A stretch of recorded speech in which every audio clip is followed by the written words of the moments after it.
Thank you for joining us today. We are going to ask some questions today for our Story Connects Us. So the first thing is, we want to get to know you. So could you introduce yourself? I'm Kay Weiss. I came to Burlington in 1987, and I've been here ever since. I came as director of the public library, which was a very exciting opportunity for me because it involved the rehab of the exterior of the old historic library building. And I was very excited to be part of that. It looks amazing. What do you love most about this community? Well, besides the people, I think the history and the architectural richness of the community. Before I came to Burlington, I lived in northern Minnesota, where no immigrants lived before 1905. So the architecture of that area is mostly post-1910. And so to see all the Queen Anne and federal style houses that are in this area, and to see the varieties of downtown buildings was very exciting to me, and I think it enriches our experiences to have that variety of architecture. So our main question for our project is, what connects us? So what do you think of when you hear that question, what connects us?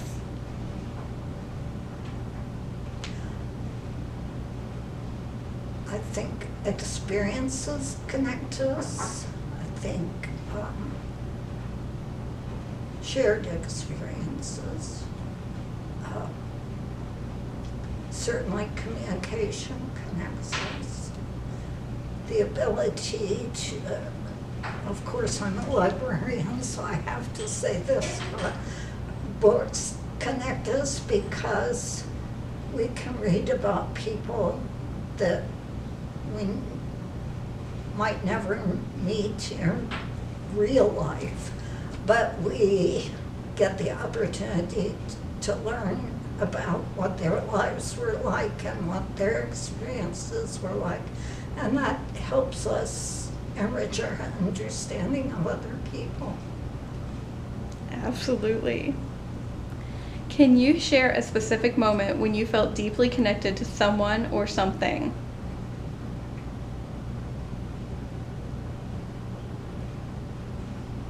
There have been so many, I can't even think of a special one. Again, related to the library, I think the grand opening of this building in 2006 was a culmination of the work of many, many people, and I think there was just tremendous pride. The staff helped develop all the layouts and the planning so that we could have the most flexible space possible. The board and the fundraisers saw to it that we were able to get the things we needed. The citizens who contributed, some a little, some a very lot.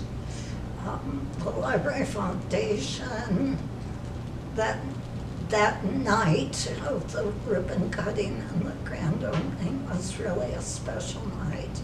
We had a banjo band, we had all kinds of exciting things here too.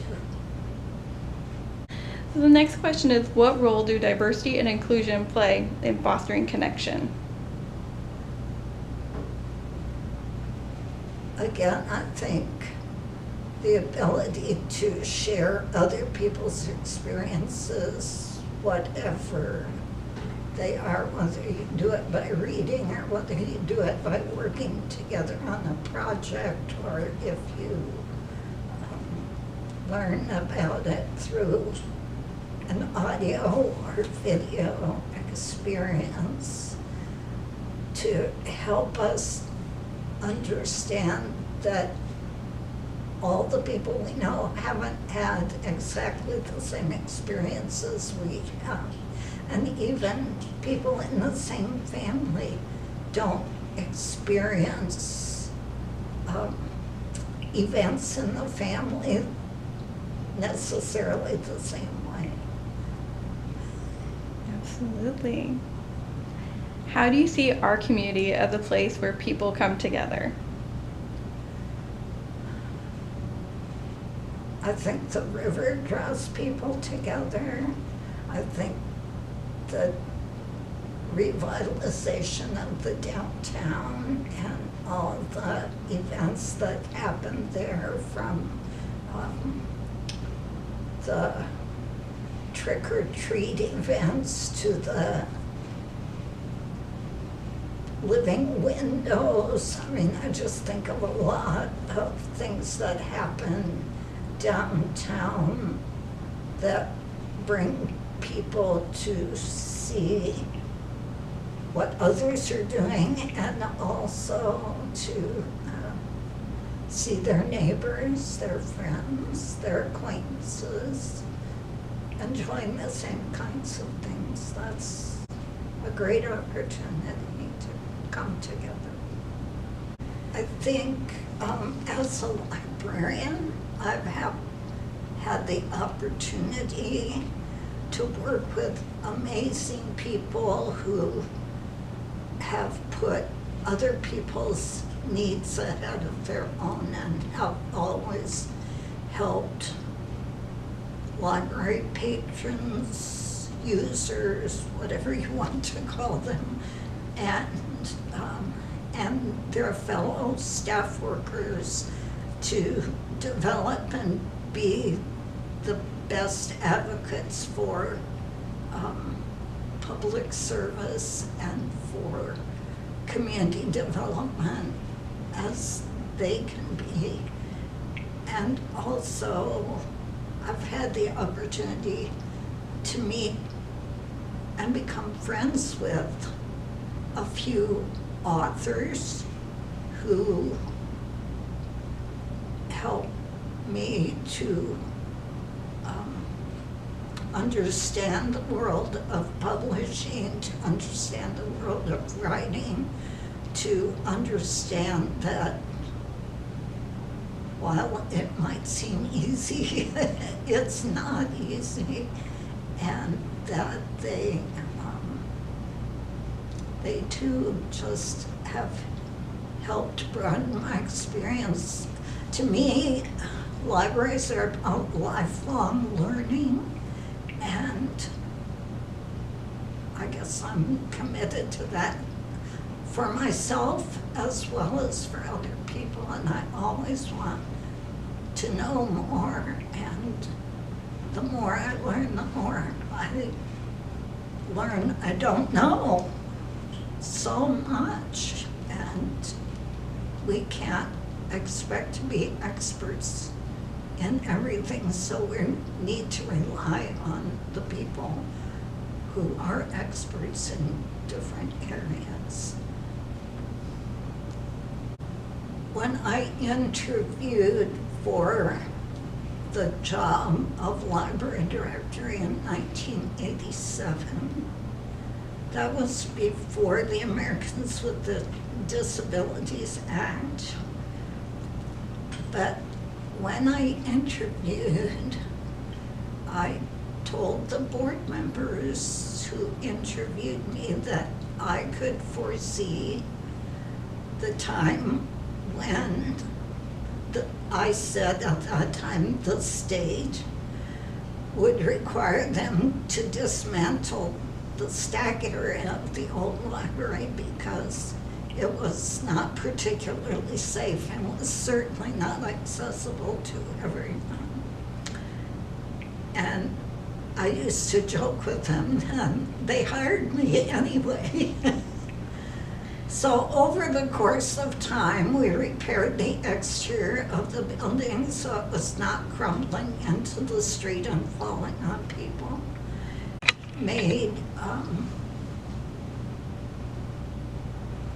We also did 2 or 3 studies that said that the library built in 1896, while it was a beautiful building, was not adequate for 1990s library service. We had room for only 6 computers for the public to use. The collections were overflowing into the windowsills. It was just the things that had been developed, records and record players and video and DVDs and CDs all had taken place since that library was constructed, and there was no provision for that kind of technology. It was built with gas lights and a little bit of electricity in case that didn't turn out to be a fad. So by the late 1990s, it was apparent that we really needed to do something. The first editorial in the Hawkeye that said we needed a new library was published in 1946. And so it shouldn't have been a shock to people that we needed a new library, but it was a shock to people, and some people did not take it well. And there was a great pushback against having a new library. After the bond referendum failed, the library board said, maybe the taxpayers don't want to pay for this, but we need it. So they went to work forming a committee and raising funds, and we have a donor wall out here that names everybody who gave $1,500 or more.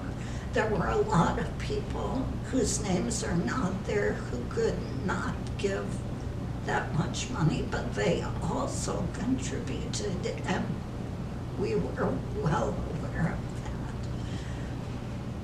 We had a good architectural firm. SG Construction worked really hard. Some of the guys who helped erect the new tower, if you will, signed the beam that's up in there. So if it's ever dismantled, you'll find the signatures of the workers and the library staff and the library board members who helped get this building together. And I believe today the community is very proud of this library, and they're very supportive of the library.